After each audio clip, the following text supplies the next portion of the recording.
Good afternoon. Welcome to BBC Parliament and to our live coverage of today's special business in the Commons. Well, after the Queen's speech this morning, MPs now have 5 days to talk about the government's legislative programme. Shortly, the Speaker, Michael Martin, will formally order the Queen's speech to be printed in Hansard. That'll be followed by the Loyal Address, a message of thanks to the Sovereign for her graciousness in coming to give the speech to Parliament. According to tradition, it's moved and seconded by two government backbenchers. The first, an experienced MP, the second, an MP who's relatively new. So the former Sports Minister, Richard Caborn, will make the first speech moving the motion. Dawn Butler will then speak to second the motion. And then it's over to the party leaders for their speeches to the House. Don't forget to join me, Keith McDougall, for a roundup of the day in both Houses of Parliament in The Record at 11 o'clock tonight.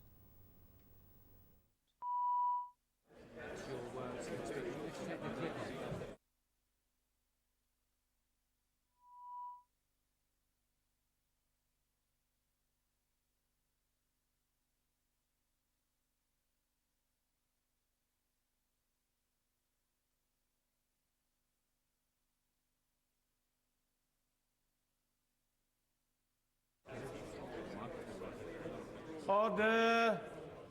Order. As the House will recall, it was agreed that the Speaker should make a brief statement at the beginning of each session about the duties and responsibilities of honourable members.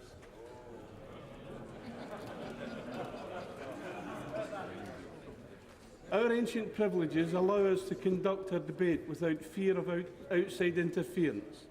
In particular, we enjoy the freedom of speech, both in committee proceedings and debates on the floor of the House. Parliamentary privilege is essential for proper democratic debate and scrutiny, and it should be exercised responsibly. It is up to each one of us to ensure that as individuals and collectively, we do not misuse the rights that we have. They should be exercised in the public interest. We must ensure that we follow the letter and spirit of the Code of Conduct and related rules which we have approved to regulate our business. Each member is here to represent the views of his or her constituents and to participate in the process of democracy. We should ensure that every member is heard courteously, regardless of the view he or she is expressing. Every member of the public has a right to expect that his or her Member of Parliament will behave with civility in the best traditions of fairness, with the highest level of probity and with integrity. I am glad you're listening. I turn now to security, not only for members of Parliament, but also for the staff of this House, who work so hard on our behalf, and for those who are pass holders. I expect every member of this House to cooperate fully with those officials who are responsible for security, which ensures that our democratic process is not disturbed and visitors to the Parliament can continually be made welcome. As members, we are aware that the Boundary Commissioner is looking constantly at constituency boundaries.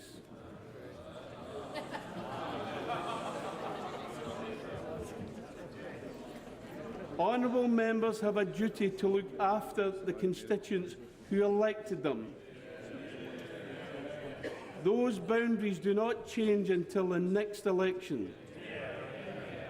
So we must obey the convention of not involving ourselves with another member's constituency until that time. Order.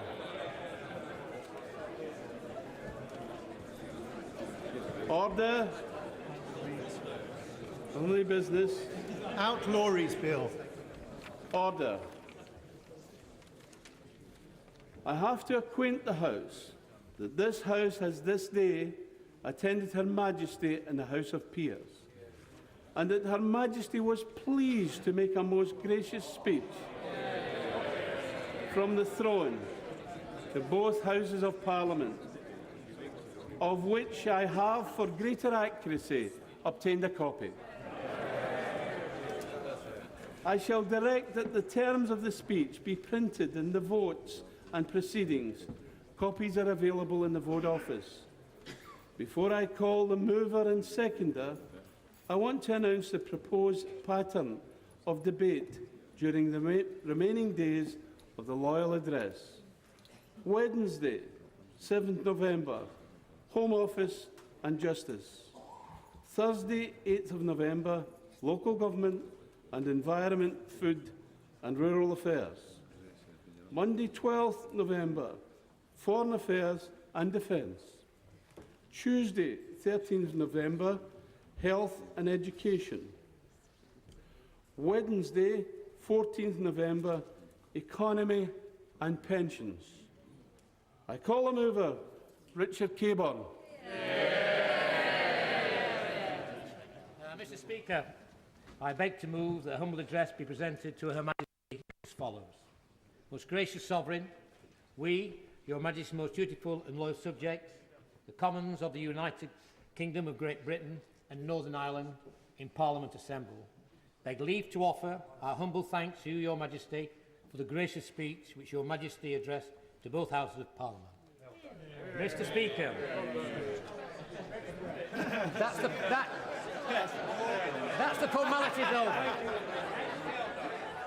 Mr. Speaker, it really does give me great pleasure, after some 20-odd years, 24 years in this House, to have been invited to move the Queen's speech. It's also very nice, Mr. Speaker, to address a full chamber. In fact, I think the last time I did that was from the... nearly a full chamber then. All right? Be absolutely correct.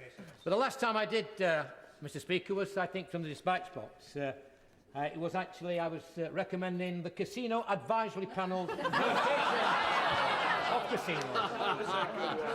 If I can say, Mr. Speaker, not the pinnacle of my parliamentary career, and indeed not one of my most productive speeches either. So I hope the House this afternoon will actually accept my contribution with a little bit more sympathy than they did on that occasion. Well, Mr. Speaker, I did a few weeks ago think that I would be actually riding off into the sunset of my political career. And indeed not moving the Queen's speech. How wrong you can be. Was it Harold Wilson who said, 7 days in politics is like a lifetime? It was probably true. But, Mr. Speaker, there are many reasons why it is a privilege and indeed a pleasure to move the Queen's speech. And I would just like to refer to a couple of those. The first, there is no more pleasing than actually my family, and particularly my mum. She's 91. And, Mr. Speaker, thanks to the NHS, she's just had a little knee replacement. And she's actually a very active member still of the Co-op Party, the Co-op Guild, and also, may I say, a very strong Methodist and temperance, something her son quite hasn't copied on the temperance bit anyway. In fact, Mr. Speaker, the Methodist minister keeps sending me the odd message via my mum about the legislation that I've been involved in putting onto the statute book in the recent past. Liquor licensing, 24-hour opening, modernisation of gambling. We've only got to chuck sex into that and we've cracked it. But anyway, I don't know. So the old Methodist minister, the young Methodist minister, keeps asking what's gone wrong with his Methodist upbringing. But I have sent him a message back, Mr. Speaker, and I said I have every confidence in the Methodist mission to actually combat and control those perceived evils. And I do say perceived evils. I think it's a good job that I didn't find out that I'd also got horse racing, ground racing in my ministerial portfolio. But anyway, but the second reason, Mr. Speaker, is my constituency, the constituency of Sheffield Central. The constituency I was born in, I was educated, and I worked in until I was elected as a Euro MP in 1979. Mr. Speaker, it's a city of which I am fiercely proud. Leaving school at the age of 15, and like many of my contemporaries of that day, I went into an engineering apprenticeship, of which I was very proud indeed. Not going to university, but 3 nights a week at night school. Moving then on to day release in further education, and then moving on to a technical college at the Polytech, the Sheffield Polytech, which is now a fantastic university called Sheffield Ham University. It served us well. And what I am pleased today, Mr. Speaker, to see that apprenticeship reform is actually part of the Queen's speech, and I genuinely welcome that, and I think it will serve this nation well. I hope, Mr. Speaker, I genuinely hope, Mr. Speaker, people like you and me, with our backgrounds, will always have a place in this House. If this House ever becomes stuffed full of professional politicians, it will be a sad day for this House, and it will be a sad day for this nation.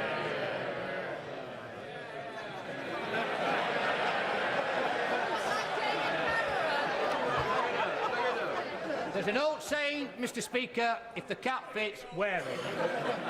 But Sheffield Central, Mr. Speaker, has a great history, a great industrial history. It's played its part, it's played its role for this nation in war and peace, both in the First and the Second World War. Even when Hitler tried to rip the industrial art out of our city, it still continued to supply the forces with the armaments they needed to fight for freedom, democracy and against fascism. Its industrial contribution in peace has also been considerable. Some examples are: it gave stainless steel to the world when Brayley had the first moult in 1913. The contribution to the aerospace industry that allowed to put the most advanced aerospace engine into the skies, the RB211, of which the derivative, the Trent, comes out of it.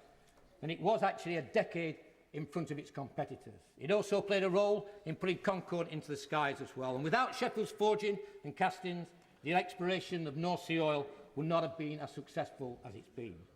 The energy industry benefits considerably through Sheffield's engineering and its materials development, whether it be oil, gas, renewables or nuclear power, the nuclear sector. Mr. Speaker, again in the Queen's speech, the challenges of climate change are rightly referred to, and I believe the security of energy supply and a sound energy policy are absolutely crucial for our future. And I do believe that we have to bite the bullet sooner rather than later in acknowledging the role of nuclear power in that portfolio of energy. Not just here in the UK, but indeed around the world. I say, Mr. Speaker, I think many of you know that Sheffield is also a great city of sport. He's actually got the oldest football team in the world, Sheffield FC, who is actually celebrating this year his 150th anniversary, and indeed the Prime Minister sent a very kind letter to a dinner we had a few weeks ago. It's also been named the first city of sport, along with the English Institute for Sport, can boast some of the finest sports facilities anywhere in the country. It also, Mr. Speaker, has the Mecca of football, Bramall Lane, the home of Sheffield United. And it is, and I know some of my own family, honourable member from Brightside, may not like this, but it boasts two professional teams, Sheffield United and Sheffield United Reserves.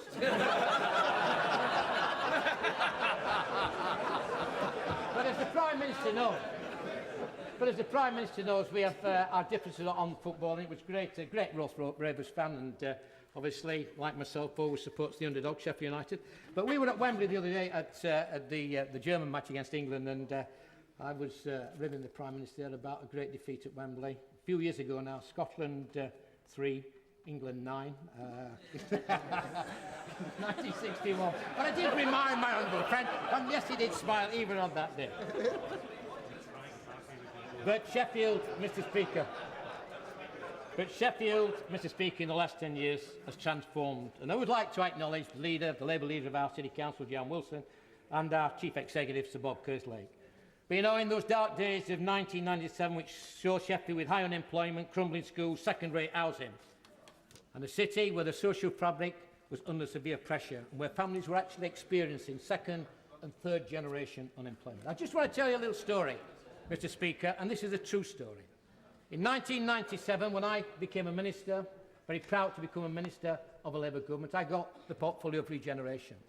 I called a meeting in Sheffield, in the middle of my constituency, on a manor estate, an estate that had been condemned in the national papers, in the national press, as being one of the worst estates in the country. We had civil servants there from the region, civil there from the national portfolios as well. And the meeting was progressing in this church on a wet Wednesday afternoon in the middle of Sheffield. And all of a sudden, this little door, in fact, a big door of the church, the oak door creaked open, and a little kid put his head round the corner of it, a little snotty-nosed little kid, and shouted, "Anybody want to buy a microwave?" And I said, "Come here." But what was interesting, Mr. Speaker, with all those civil servants there, the man from the Treasury, the civil servant from the Treasury said to me, "What's that, Minister?"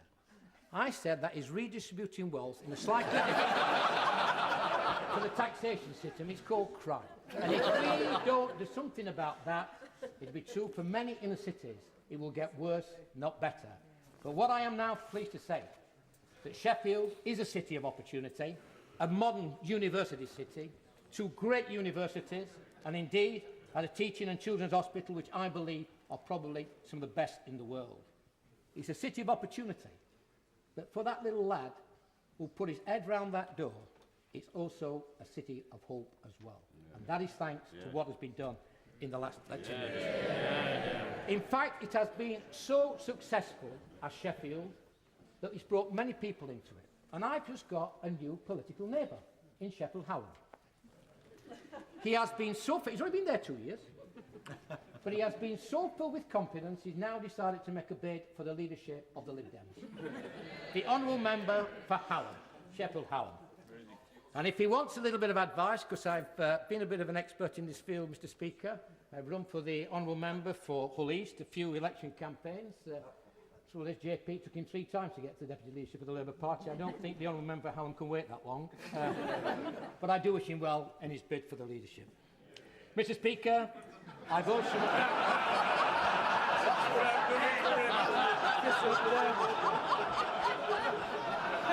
I see, Mr. Speaker, I heard that did not get universal acceptance.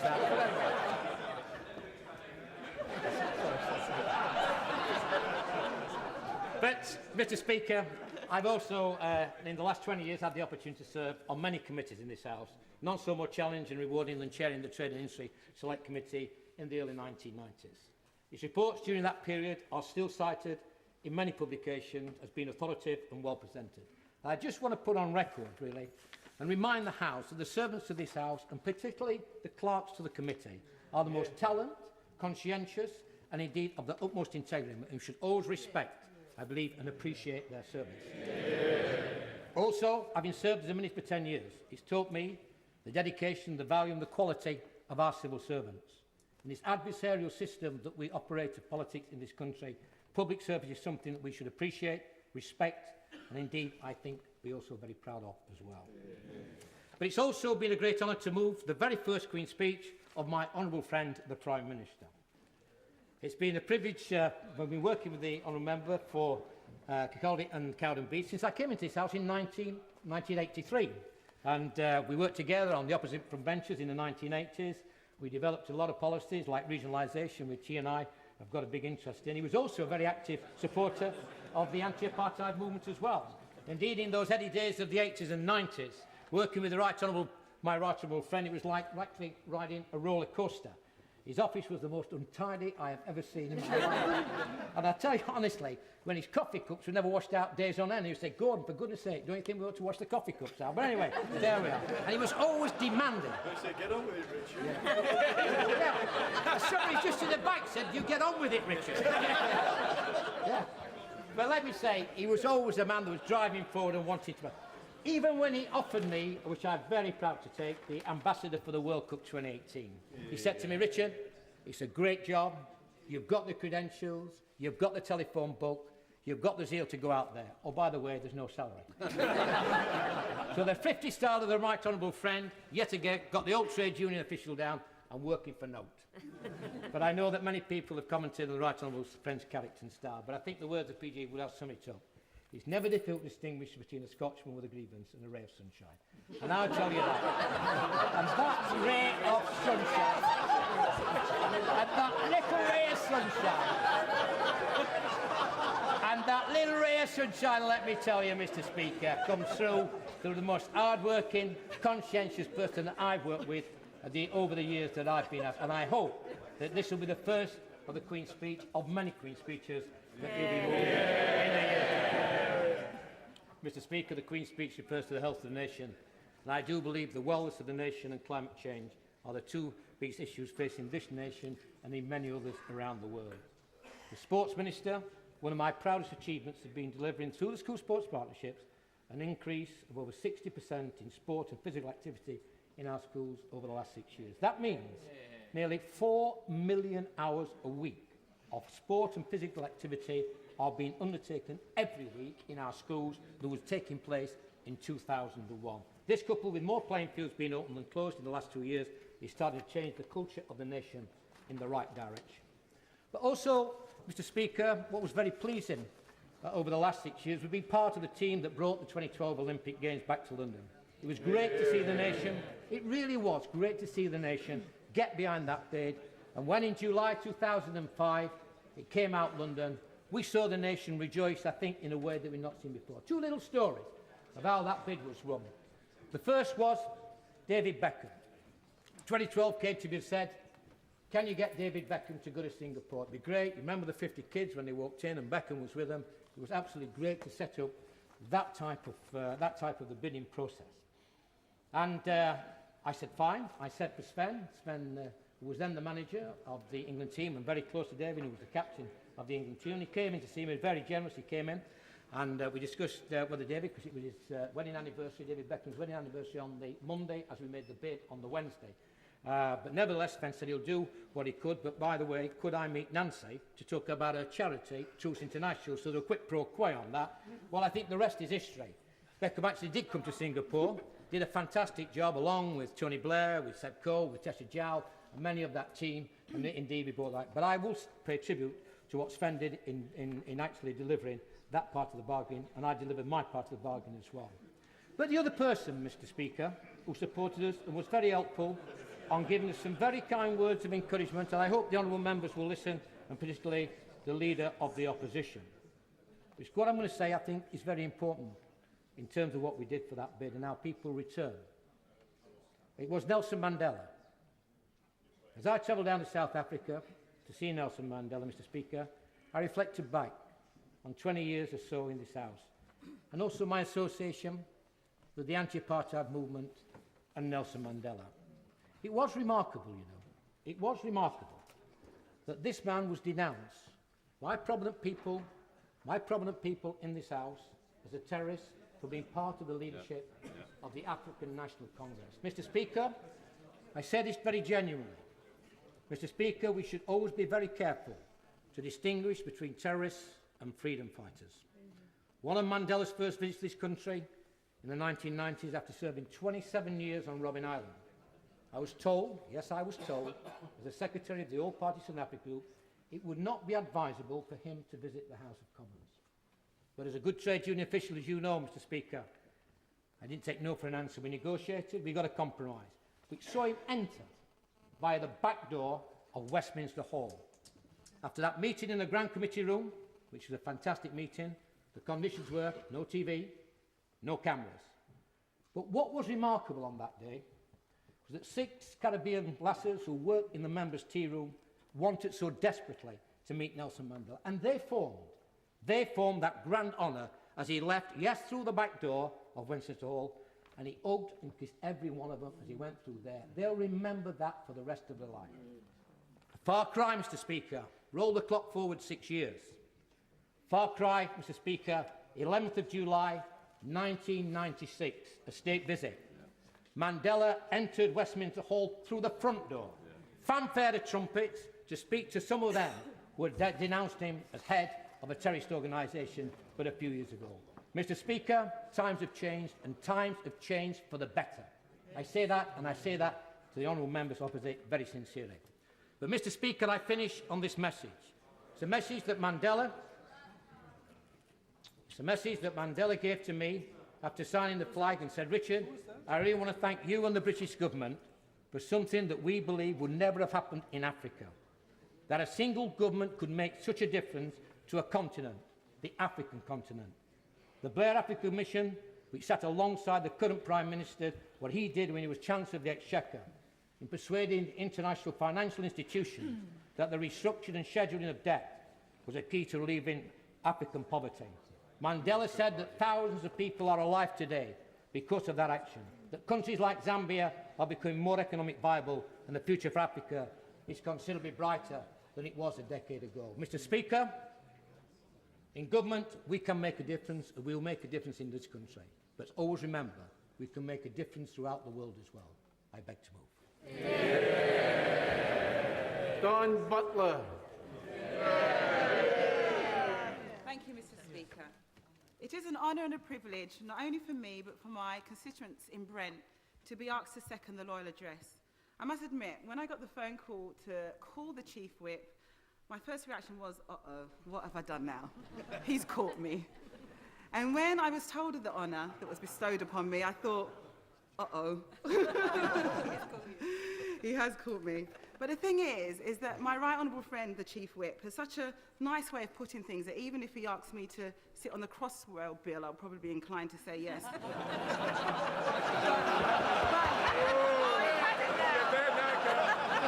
Oh dear, Mr. Speaker, I fear I have rod for my own back. But it is truly an honour to be asked. And it's also an honour to follow my right honourable friend for Sheffield Central. Like me, a former trade union official, we have an awful lot in common. But we've also shared great moments cheering and shouting at football matches at the new and amazing Butler Stadium, also known in the streets as Wembley Stadium. And I must say, Mr. Speaker, one of the most surreal moments was travelling on the Jubilee line from Westminster to Wembley with my honourable friend, the Prime Minister, and my right honourable friend from Sheffield Central. When we got on the train, I was so kind of caught up with my own excitement, I thought everyone was looking at me. And as this really cute guy started to walk towards me, my heart beat a little faster until he pushed me to one side and asked for the PM's autograph. Many of you may or may not know, but Brent has one of the new modern wonders of the world. And it's not Dollis Hill House, which is used as a hospital for World War I and World War II soldiers. And it's not one of the largest temples outside of India, which is also in my constituency, or the multicultural mosque, or even the house where Bob Marley used to live. As amazing as all of those buildings are, it is once again Butler Stadium. Honourable members may wish to visit my constituency to see the many wonders that scattered all around, and I do hope you do, but please don't ask me for football tickets because refusal often offends. But if you do want a football ticket, your best bet is probably to ask the honourable member for Sheffield Central, because he is the ambassador for the 2018 World Cup after all. I'm sure he will remember, and I hope he will remember the fond times that we've shared in Wembley. And I'm sure he shares my hopes that someone in my constituency will help to bring football home for GB, the country and the Prime Minister. Mr. Speaker, I like to think that I'm a fairly modern chick. So when the opportunity came to sit on the Modernisation Committee, I jumped at the chance. Now, I'm not quite sure that the committee helps with modernisation that much, but it has helped me to understand some universal truths. Men are from Mars, women are from Venus, and some members of Parliament are from a planet not yet discovered.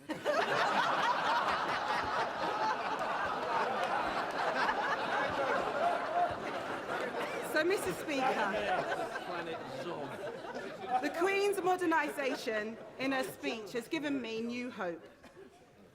The Queen often awards OBEs and MBEs regardless of colour, creed, religion or class. And as we're into the theme of modernising, I think we could maybe possibly have a word change.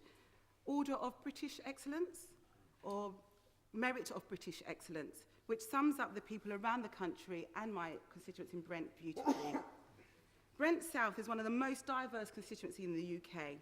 And although I may have some of the poorest wards in the country, I can testify that my constituency is full of richness and ordinary people who are doing extraordinary things every day.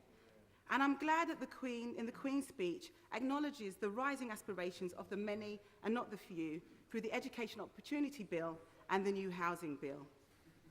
I was elected in 2005, and it's one of the most proudest moments of my life and my family's. And I promised at my first meeting at School Hall that I would be the voice of young people, and that when I stand in this place that I will make sure that their voices is heard. And that's why I'm really proud today that the government is allowing unclaimed assets to be delivered to improving young people's services across the UK. Over 700 places will be created, totalling more than one in every single constituency. So we all have something to look forward to. And this ensures that young people will have a place to go and something to do in every single constituency. And I remember addressing a group of young people, and one of them said to me, "Why are you so interested in youth issues?" And before I could answer, a young guy jumped up and said, "Because she used to be young once." And I think that's exactly the same school where I was wearing a bright orange suit and a young girl, literally with tears in her eyes, said, "Miss, do all MPs have to dress like that?" Now, Mr. Speaker, as offended as I might have been, after all, it was quite an expensive suit. It's time we stop demonising young people. All this constant talk about gangs.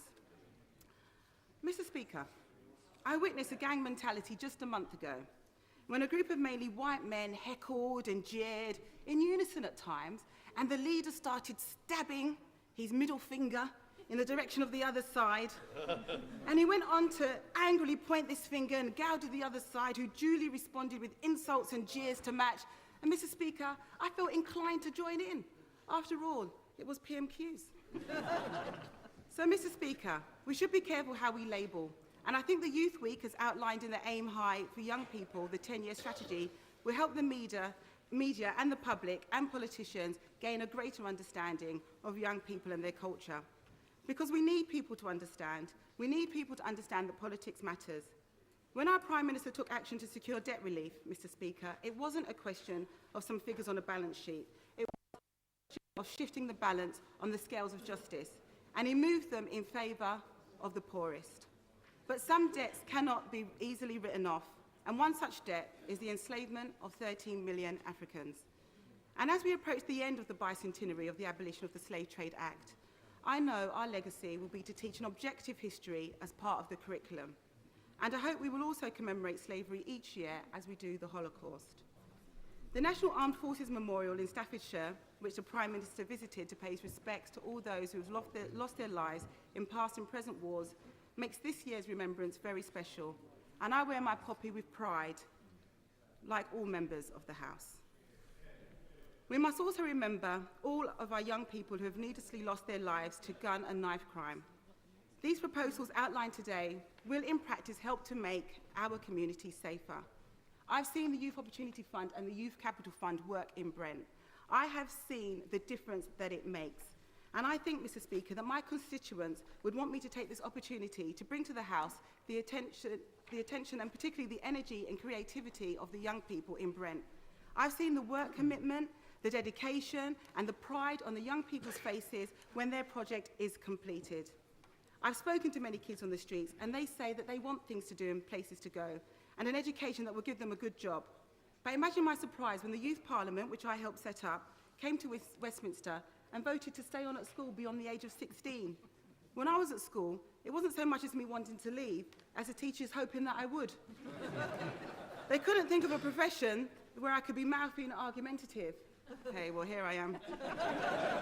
Mr. Speaker, for the first time, we've had a pre-legislative draft, which has helped us prepare for today. It means that we can quickly progress with the implementation of the Health and Social Care Bill.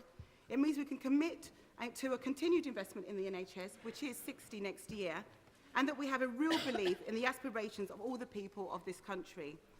We have so much to do, but we must not shy away from the great work Labour has done for our country. There's 600,000 children out of poverty, 19,700 in Brent alone, the minimum wage of over £5 an hour, the winter fuel benefit, 11,600 benefited in Brent, and I could go on and on. Go on. But I'd like to end, Mr. Speaker, as tempting as it is to go on, in saying that 10 years ago, as a trade union official, I had colleagues who travelled in car boots just to get in to speak to members and to recruit new ones. I witnessed firsthand how a Labour government changed people's lives for the better. We stopped riding in boots of cars and finally walking through the front door. It's a memory that will last with me forever. My members, some earning only £2.50 an hour, felt empowered having their trade union official by their side. I was a young, idealistic activist trying to change the world. And although I hope I haven't changed that much in 10 years, maybe a few grey hairs and a dodgy orange suit, I'm very grateful that this country has changed. And Mr. Speaker, I really am one of the youngest members of the House. And I hope that young people watching proceedings today are inspired, not just by our democracy, but by the sense that they too can be a part of it. If anybody hearing our speeches today or reading about them tomorrow questions whether politics works or whether it matters, I say to them, Cynicism didn't create the welfare state. Indifference didn't introduce the minimum wage or bring peace to Northern Ireland. Apathy didn't end debt slavery for the world's poorest people or give our most valuable pensioners dignity in their retirement. It was politics that did that. That's the difference that politics makes. The strength of self-belief, the dignity of truth, and the engagement of politics, these things can turn slaves into free people. And I dedicate this speech to my ancestors and all the people who gave their tomorrows for our todays. Mr. Speaker, I commend this gracious speech to the House. Order. The question is that a humble address be presented to Her Majesty as follows. Most gracious Sovereign, we, Your Majesty's most dutiful and loyal subjects, the Commons of the United Kingdom of Great Britain, Northern Ireland and Parliament assembled, beg leave to offer our humble thanks to Your Majesty for the gracious speech which Your Majesty has addressed to both Houses of Parliament. David Cameron. Thank you, Mr. Speaker. Mr. Speaker, let me start by paying tribute to the firefighters who lost their lives in the tragedy in Warwickshire on Friday evening. It is a reminder of the great risk that our emergency services take on our behalf all of the time, and I know the thoughts and prayers of the whole House will be with their families. Let me congratulate the proposer and the seconder of the Loyal Address, the Honourable Member for Sheffield Central.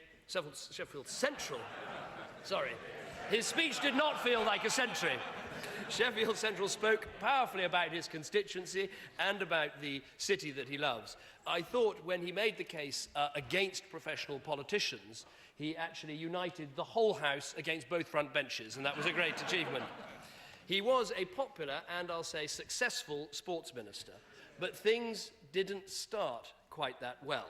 Few of us will forget, and I hope he won't mind too much if I remind him of the Radio 5 live quiz with which he launched his career. Mr. Speaker, for greater accuracy, I have obtained a copy. He was asked, can you name the 4 players in today's semi-finals of the Stella Artois tennis tournament? He replied, Henman, I can't, no. Can you name 3 jockeys who will be riding at Royal Ascot this week? No, I know nothing about horse racing at all. Can you name 3 European golfers playing in the US Open? There was, the transcript says at this stage, an audible sigh. And then he said, no, I haven't been watching the golf at all. Who is the captain of the British Lions? Don't know that one either. I'm sorry, I'm terrible this morning. The Daily Mail, charitable, as we all know, ran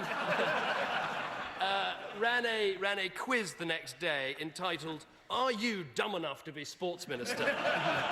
But to his great credit, the Right Honourable Gentleman brushed all this aside and persevered. And I think he is a shining example of how there are times you have to ignore the press and just get on with the job.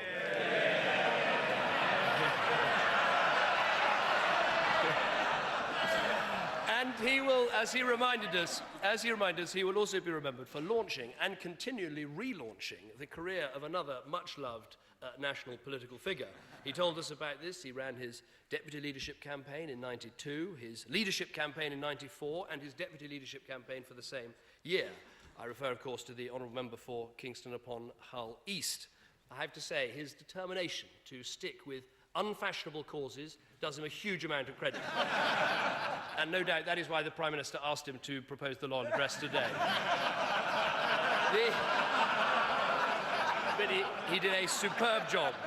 The Honourable Member for Brent South made an excellent speech. It was not just witty and incisive. It didn't just put the Modernisation Committee firmly on the map. It was also passionate, and I think she will be and is a great ambassador for this place in spite of our political differences. She may not welcome this, but we do have something in common. She has spoken positively about young people, she did again today, and she's told us, Mr. Speaker, to listen to the voice behind the hood. Now, I'm not sure she needs any advice from me after that speech, but after my experience with the H word, hoodie, my advice would be, in all candour, leave it there. Her predecessor as Member of Parliament for Brent South, Paul Boateng, famously said on the night of his election, today Brent South, tomorrow Soweto. I understand her ambitions are slightly different. She is, I understand, in a fight to the death with her Liberal Democrat neighbour for the new Brent seat being created by boundary changes. So for her, it's more a case of today Brent South, tomorrow Brent Central. As many of us have fought Liberal Democrats, and we know the appalling depths to which they will stoop, I have to say...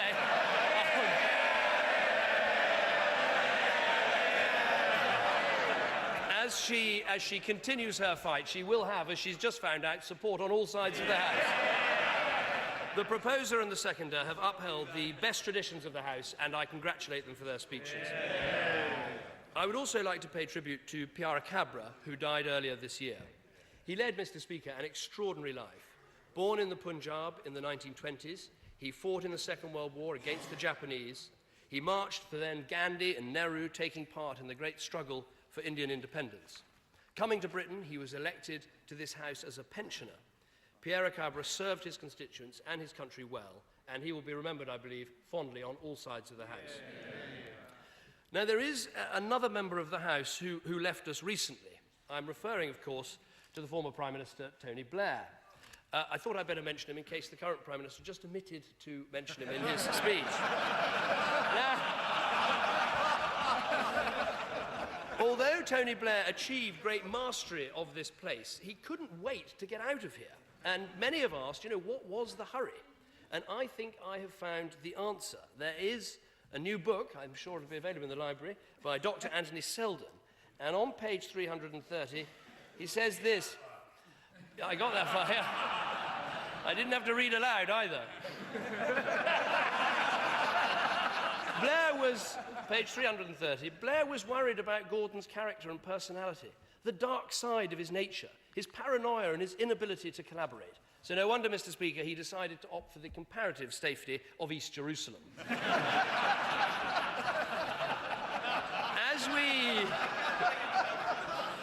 As we meet at the start of this Parliament, it is right that we should pay tribute to our forces in Iraq and in Afghanistan.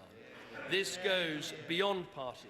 Everyone in this House, whether they supported the wars in Iraq and Afghanistan or not, knows that our troops are a huge source of pride to everyone in this country. If the government comes forward with measures to improve their welfare during this Parliament, they will have our complete and full support. As we draw down troops in Iraq, the focus on our mission in Afghanistan should, we believe, intensify.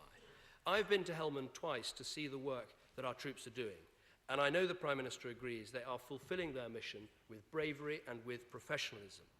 But where we may be winning the battle in a tactical, short-term and military sense, I believe we need to make more progress in a long-term strategic and political sense. And I hope the Prime Minister, when he speaks to us today, will update us on his work in encouraging President Karzai to make further progress, including in tackling corruption. I hope he'll be able to tell us about progress in terms of unifying the several overlapping military commands in that country, which I believe make it more difficult to see the progress we need to see. And I also hope he'll be able to comment on the proposal that's been made that we very much support for one person to coordinate the civilian, the political and the humanitarian efforts of the EU, of NATO and the UN. That sort of coordination is necessary to make sure that we do not fail in Afghanistan.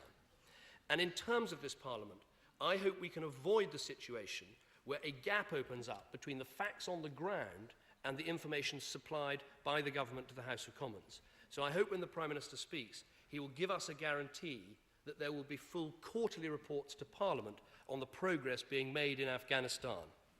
I'm sure also the House would welcome an update on Pakistan and on the pressure that we are bringing to bear to make sure that much-needed elections do take place. I turn now to the legislative proposals in the gracious speech. There are bills that we support, not least because we proposed them in the first place.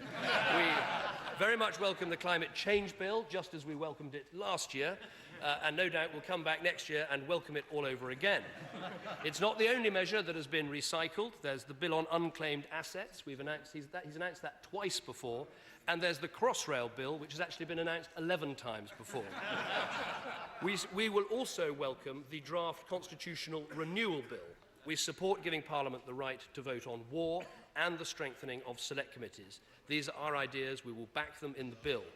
but we believe it is time to go further. We want to see the abolition of the routine guillotining of bills and giving the Commons more control of its timetable. That would be a real package for strengthening Parliament. The counter-terrorism bill takes up our proposal that it... Oh, I'll certainly give way to the Honourable Gentleman. Most grateful to the right honourable gentleman for giving way. On the question of Parliament, my constituents are treated in hospitals in Liverpool, in Manchester and in Cheshire.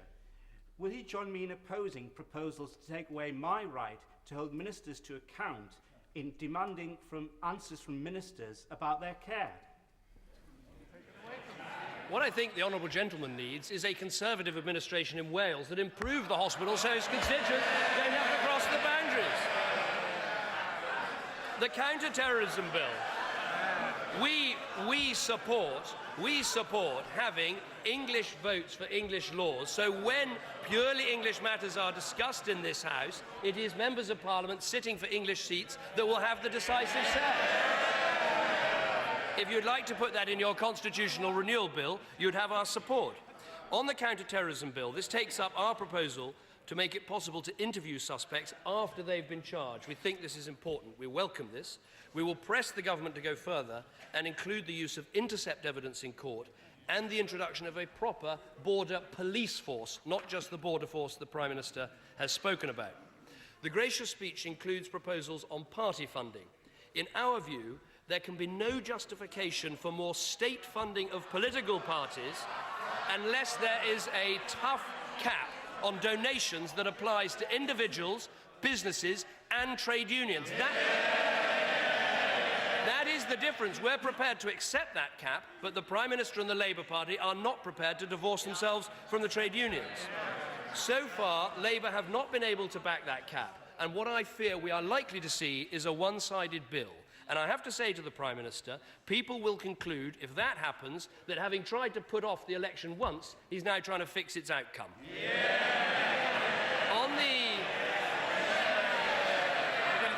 I'm grateful to the honourable gentleman for giving way. Does he not recognise the difference between a trade union with a legally set up political fund subject to the members' control and the whim of a millionaire trying to buy seats in this House?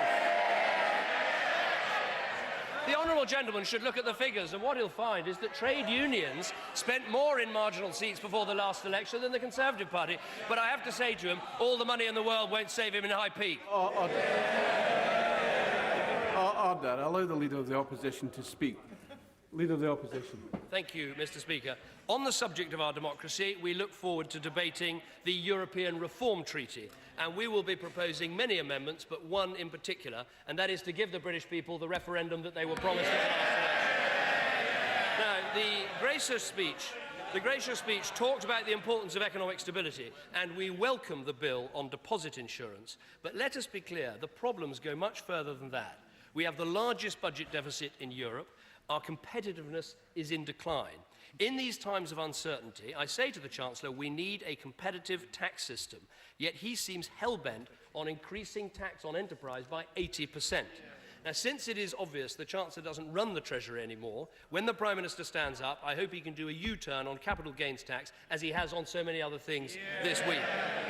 Now, the real problem with this Queen's speech is simple. It is the same as the problem with this Prime Minister. Whether it's on housing, immigration, youth unemployment, it is all short-term tricks instead of long-term problem solving. Let me just take one example, the Prime Minister's pledge to deep clean our hospitals. Here was the headline in one newspaper. It was just what he wanted.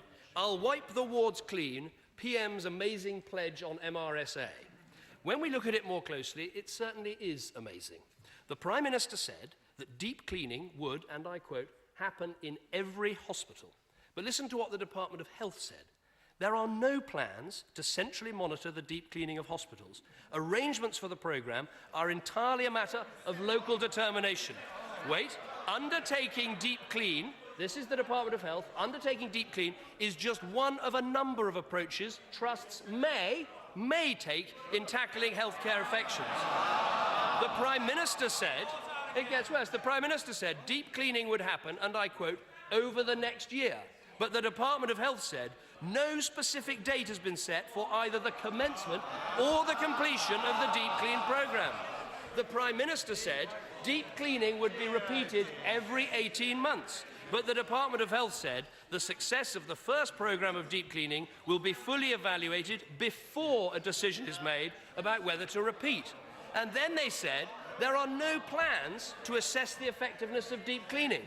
So all of the things the Prime Minister told us, that it would happen in every hospital, that it would start immediately, that it would be repeated every 18 months, all of those things turned out not to be true. What a complete shambles. People are worried about going to hospital and catching a disease which might kill them, and all they get from this government is short-term tricks. Mr. Speaker, I'll tell you what needs a deep clean, and that is the culture of spin, deceit and half-truth that we get from this thoroughly discredited government. Now, Mr. Speaker, the Queen's speech doesn't represent, and he doesn't represent, any real change. He knows how to talk about change, but the trouble is he can't deliver change. That is what the whole country discovered this autumn. Yes, he can do the gestures, he can wear the blue tie, he can speak in front of the blue background, he can even get Lady Thatcher round for tea. But when it comes to real, substantive change, this Prime Minister is not capable of offering anything new. On education, this government is actually going backwards. Instead of taking on the establishment and standing up for rigour and standards, they're caving in and abolishing the A-level. Instead of developing the programme of city technology colleges and city academies, they're slamming on the brakes and putting the local education authorities back in charge. He talks about a culture change in education, but all we get is more top-down, centralising targets. And it's more of the same on welfare. We've got millions on benefit, youth unemployment higher than when they came to power, but still they won't introduce the sort of welfare reform that's worked everywhere else in the world. It was recommended by his own welfare advisor, but he rejected it. This Prime Minister cannot be the change that Britain needs. That's why people are beginning to wonder, what is the point of this government? Just where is the Prime Minister's vision for Britain? We were told he would use this year's budget to, and I quote, flesh out the vision for his planned premiership. But when we got this year's budget, it was a tax cut that turned out to be a tax con. Then they said his vision would be in his party conference speech. And there was a vision in his party conference speech. The only problem, it wasn't his vision. He'd borrowed it from an American. It was John Kerry's vision. And it didn't work for him either. So after the disappointment of a conference speech that everyone can now see was just a laundry list of populist gimmicks, they said, don't worry. Order. The House must come to order, and it should be remembered that the Leader of the Opposition is entitled to his say, and of course the Prime Minister will be entitled to his say also, and I'll be expecting the Opposition to behave themselves. So I ask government members at this stage, government backbenchers, to behave at the moment. And that includes you, Mr. Chairman. You've been throwing in your tuppence worth too often. But they said, don't worry about the vision not being in the conference speech. You'll get it in the comprehensive spending review and the pre-budget report. But then we had flight tax, inheritance tax and non-dom tax. It was our vision, not his vision. Finally, they said, we'll see it in the Queen's speech. And yet again, people are asking, is that it? Yet another relaunch, yet another rehash of short-term gimmicks and the same old thinking. Top-down targets, central control, a hyperactive state to try and run everybody's lives. The truth is, from this Queen's speech, that the Prime Minister has got nothing new to offer. We've been briefed, Mr. Speaker. I certainly give way to the honourable member. I'm very grateful. I'm very grateful to the right honourable gentleman for giving way. He's talking about change, and I just wonder whether I could encourage him to change one of his positions. He voted 4 times against the legislation which brought in a new offence of incitement to religious hatred. The government has given in to recommend calls from all sides of this House asking for a new offence of incitement to homophobic hatred. Will he now support that legislation? What you'll find is we will actually bring forward... No, let me answer this. It's a very serious point. We will actually bring forward our own amendment to make sure that any such approach is about is about stopping people inciting violence and is not an infringement of free speech. So no, we will support. What we did with the incitement to religious hatred clauses is we actually got the government to compromise and produce something that was not against, yes, in order that we could have something that was not against free speech. When the honourable gentleman talks about change, he's not the best person to bring about change. After all, he was the person who tried to have the coup to get rid of Tony Blair that collapsed in complete ignominy. And that's the sort of change he tries to bring about. The truth about this Queen's speech is there's nothing new to offer. I'll give way once more. I'm very grateful to the right honourable gentleman giving way. I do know that he had to do his own budget proposals on the back of an envelope, but now he's had time to reflect. Can he now tell the House how he would fill the gap in his own proposals of billions of pounds? And tell the House now, how is he going to fill his own budget proposals? I wondered, Mr. Speaker, how long we'd go before we got to the whip's readout questions. And I have to say to anyone else contemplating the whip's readout question, there is only one black hole in British politics, and that is the gap where the Prime Minister's credibility used to be. Now, we've been briefed, Mr. Speaker. Anyone? Sir?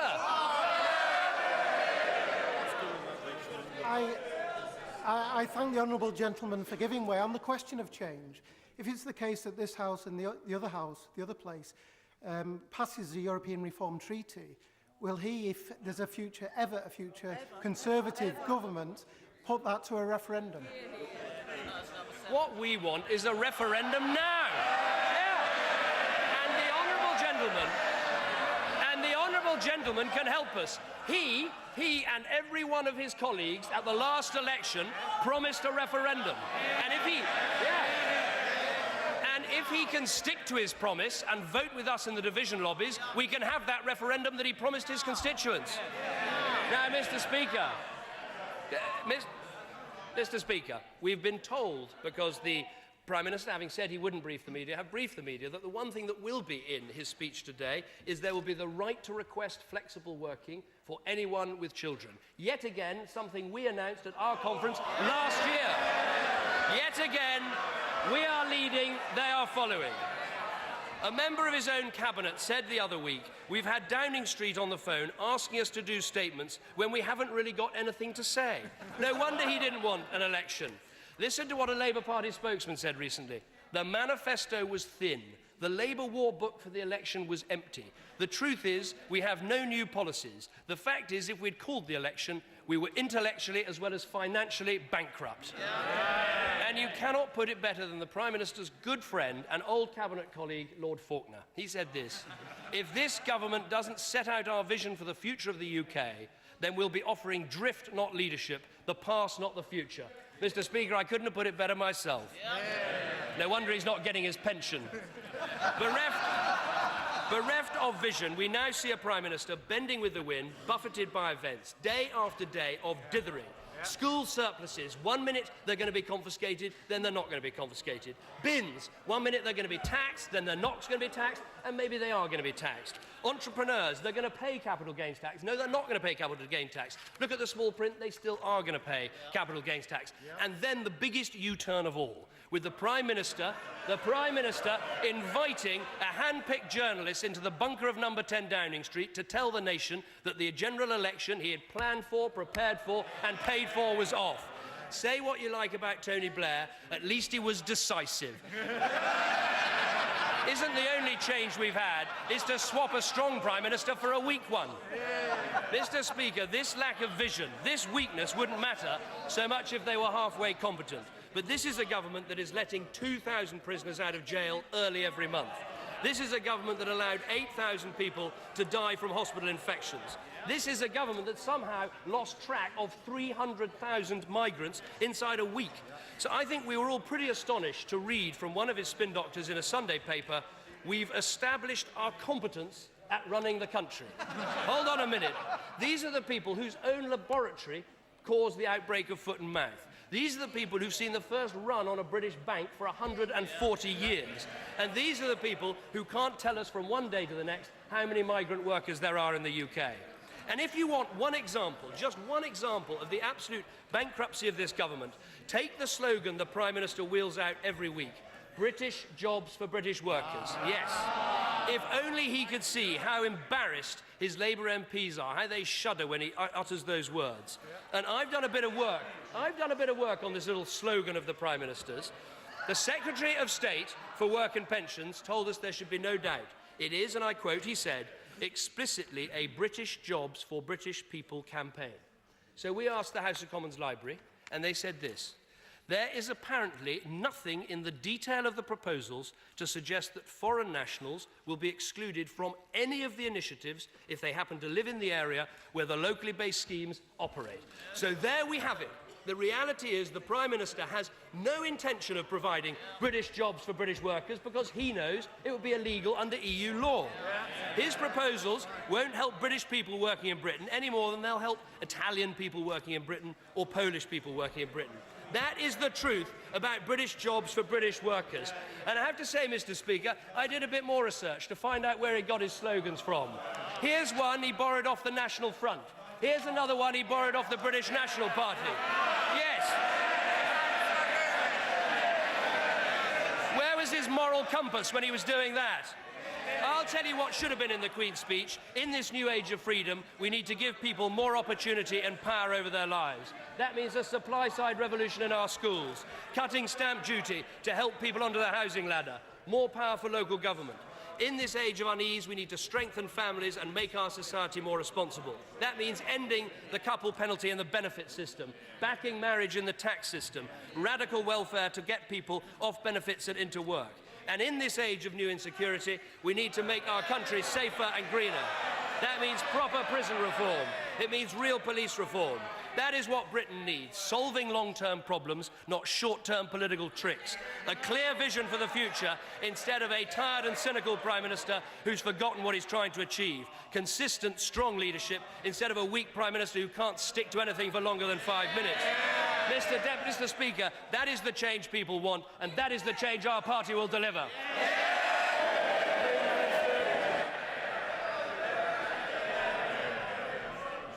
Mr. Speaker, I'm sure the whole House will wish to send, as the Right Honourable Gentleman did, our condolences to the families and friends of the 4 firemen who tragically lost their lives over the weekend. Being in the fire service means that you never know what moment you will be called upon for extraordinary and heroic action, and the British people are privileged to have been served by firemen who showed such courage and dedication. And let us, as we do so, also remember all those who serve our country as members of our armed forces in every theatre round the world, and thank them for their dedication, service and courage too. Mr. Speaker, it has become a noble tradition to remember members who have served the House and have died during the course of the year, and I'm sure that all members of the House will also want to join the Leader of the Opposition in remembering Piara Cabra.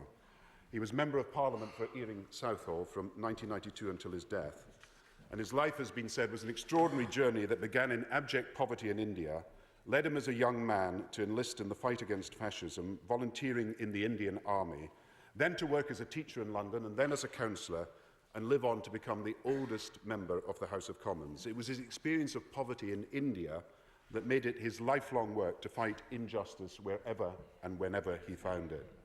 Now, for too many members of the House, indeed on all sides of the House these days, a large public meeting tends to be in single figures of attendees.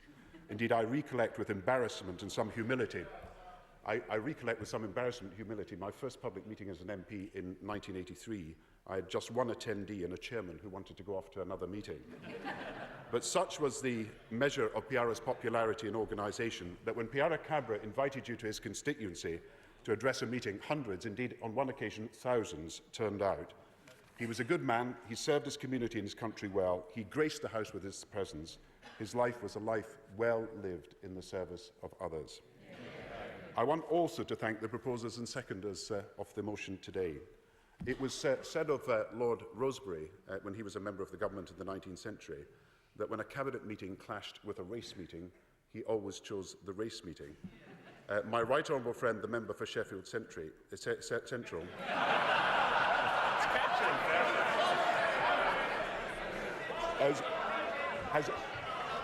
has managed, my right honourable friend, the member for Sheffield Central, has managed to find a better way of enjoying both sport and politics together, because he served as sports minister and now is the ambassador to the 2018 World Cup. The Leader of the Opposition reminded the House of the less than auspicious start of the right honourable member when he was asked 5 questions on Radio 5 in 2001. In fact, in the same month in 2001, he was joined in another less than auspicious start, that of the former Foreign Secretary. He went out on this occasion to address the press after his first European Council, and he started his press conference by saying how pleased he was to be in Brussels. It was pointed out to him he was actually in Luxembourg. Both ministers went on to enjoy long and distinguished, and continue to do so, service. And it just shows that a few difficult headlines in a new job can be safely overcome. I also say to my right honourable friend, we share a great deal in common, though from different parts of the country. We have teetotal, temperance and Presbyterian families. Indeed, we also share a common love of football. He rightly reminds me of England beating Scotland 9-3 in 1961. So humiliating was that result for the Scottish people that the Scottish goalkeeper emigrated to Australia. And even 30 years later, when he asked, was it safe to come home to Scotland, he was told no. And he ended his career as a cabaret singer down under. But let me thank my right honourable friend for his tireless work with Tony Blair, with the right honourable member for Dulwich, to secure the Olympics for Britain, and the work that he is now doing to ensure that the next decade can be one of the great sporting decades for our country, not just the Olympics in 2012, but possibly the Commonwealth Games in 2014, the Rugby World Cup in 2015, the Football World Cup in 2018, and we will owe a great debt of gratitude to him for his work in achieving these great sporting. Mr. Speaker, having heard the member for Brent South, I can understand why she was described in one journal as the most promising feminist under 35. Indeed, I understand that she organised her first sit-in at the age of 11. She set up a homework club which she ran in her teens. She also ran an after-school club from her father's van, and her popularity and her success is built on her effectiveness as an organiser and then as a constituency MP, not least her passion, which she talked about today, to build better youth facilities for teenagers. And I believe she's got that rare gift of empathy and approachability that makes politics more accessible and more attractive to the young people she was talking about. And her very success, not only here today, but in her career, explains why we must continue the ongoing struggle to make this House truly reflect all the people we represent. And having heard her speech, I was struck by how much further we still have to go. I asked someone in Downing Street to check this morning, and my memory was right. When I was elected in 1983, there were at that time 59 male members of Parliament named John, 30 male MPs called David, and only 23 women. And even now, we have a long way to go to improve representation and to improve here the facilities for parents and children. She spoke today with passion, and I'm confident on the basis of what my honourable friend has said, that she has a great deal to contribute, not just to our future debate, but to the future of our country. Mr. Speaker, I will deal with all the specific issues raised by the Leader of the Opposition as I go through the legislative programme. But I must say he may have been good on jokes, but he was pretty bad on policy. And when he tried to claim credit, as he did, for flexible working as his idea, I quickly checked up what were the facts of the situation, and he voted against maternity leave, he voted against paternity pay, and he voted initially against the first right to flexible working in this House. Now, Mr. Speaker, the Queen's speech contains the climate change bill, which makes us the first government in the world to impose legally binding targets for a sustainable environment. The right honourable gentleman wishes to say that the measures of this Queen's speech are simply short-term. the Climate Change Bill is a transformatory act, and we are the first country in the world that will legislate this. And then, Mr. Speaker, on energy, housing, pensions, education, work-life balance, citizenship and anti-terrorism measures, the central purpose of this legislative programme is to make the right long-term changes to prepare and equip our country for the future and to meet the rising aspirations of the British people. And I'll tell the Right Honourable Member the point of what we are doing and the point of the government to ensure that all our young people have the skills we need to compete in the global marketplace. We are proposing the first legislative bill for 60 years to raise the education leaving age in this country. 2 million teenagers a year will benefit, and I hope that all parties will share that ambition with us when it comes to the vote. To give adults... I'll give way in a minute. To give adult... I'll give way. I'm grateful for the Prime Minister giving way. This proposal, like many others in this Queen's speech, are English-only matters. Does he not agree with me it is completely iniquitous for English MPs who are not able to decide on matters in Scotland, but Scottish MPs from the UK parties vote on matters which only impact on England? Does he not join the SNP in abstaining on these issues? I just have to remind you, only a third of the people of Scotland have voted for separation or for a separative party. There is no support for his position. I was very surprised to hear the Leader of the Opposition saying that he now supported English votes for English laws. Indeed, his tutor, when he was at university, had just written an article how ludicrous a constitutional proposition it is. And I have to say to him that sometime the Conservative Party will have to realise that one chamber to whom the executive is responsible. It can either be a grand committee or it can be the chamber. You cannot have sources of authority in a legislature if it is going to and with their policies of separation and both the sentiment of what